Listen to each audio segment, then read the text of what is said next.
রাকসুর প্রচার প্রচারণা ধীরে ধীরে জমে উঠতে শুরু করেছে। প্রার্থীরা সকাল থেকেই প্রচার প্রচারণা চালাচ্ছেন। এ বিষয়ে আরও জানাতে বিশ্ববিদ্যালয় থেকে যুক্ত হচ্ছেন প্রতিনিধি বুলবুল হাবিব। বুলবুল, আমাদেরকে জানাবেন কেমন দেখছেন নির্বাচনী প্রচার প্রচারণা, প্রার্থীরা কি বলছেন, কি প্রতিশ্রুতি দিচ্ছেন তারা শিক্ষার্থীদের?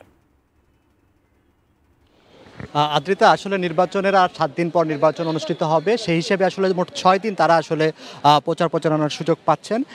আমরা দেখেছি যে প্রার্থীরা তাদের যে প্রচার প্রচারণা, সেই প্রচার প্রচারণার কার্যক্রম চালাচ্ছেন, বিভিন্ন জায়গায় যাচ্ছে, তারা তাদের যে প্রচারণা, সে প্রচারণাকে চালাচ্ছেন।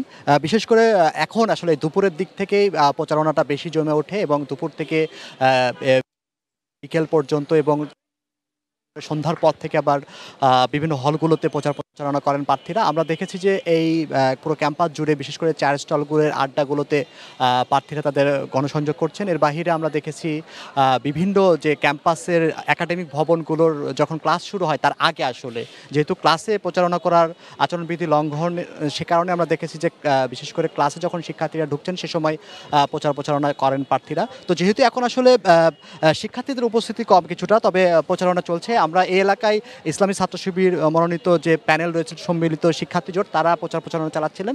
তো আমাদের সঙ্গে এজিএস পদপ্রার্থী রয়েছেন, তার কাছ থেকে আমরা একটু জানবো যে আপনারা আসলে এখন কেমন প্রচারণা চালাচ্ছেন আর 16 অক্টোবর নির্বাচন নিয়ে কোনো সংশয় রয়েছে কিনা? আমরা লম্বা ছুটির পরে, পূজার পরে আপনারা জানেন আমরা নতুন করে প্রচারণা শুরু করেছি এবং ধীরে ধীরে ক্যাম্পাসে যে আগের আমেজটি ছিল সেই আমেজটি আবার ফিরে আসতেছে। শিক্ষার্থীরা খুবই পজিটিভভাবে বিষয়গুলো নিচ্ছে এবং আমরা এখন পর্যন্ত আশাবাদী এবং শিক্ষার্থীরা আশাবাদী যে 16 অক্টোবরে নির্বাচন বাস্তবায়ন হবে।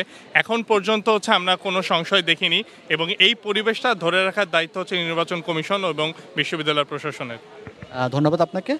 তো যে আসলে আমরা বেশ একটা উৎসবমুখর প্রচার প্রচারণা করছেন, তো আমরা যদি আর দু একজনকে একটু নেওয়ার চেষ্টা করি, একটু যদি কথা বলেন যে আর তো নির্বাচনে বেশি সময় নেই, আসলে প্রচারণাটা কেমন করছেন? আপনি তো ভিপি পদপ্রার্থী হিসেবে প্রচারণা চালাচ্ছেন। শিক্ষার্থীরা কিন্তু ক্যাম্পাসে ফিরে এসেছে এবং আমরা শিক্ষার্থীদের পক্ষ থেকে উৎসাহ এবং উদ্দীপনার কোনো ঘাটতি দেখছি না।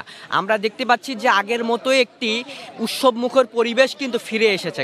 তবে বেশিরভাগ শিক্ষার্থীদের মধ্যে একটা শঙ্কার জায়গা রয়েছে যে আগের বার যে কারণে রাকসু বিঘ্নিত হয়েছিল, শিক্ষক, কর্মকর্তা এবং কর্মচারীদের আন্দোলন, এই আন্দোলন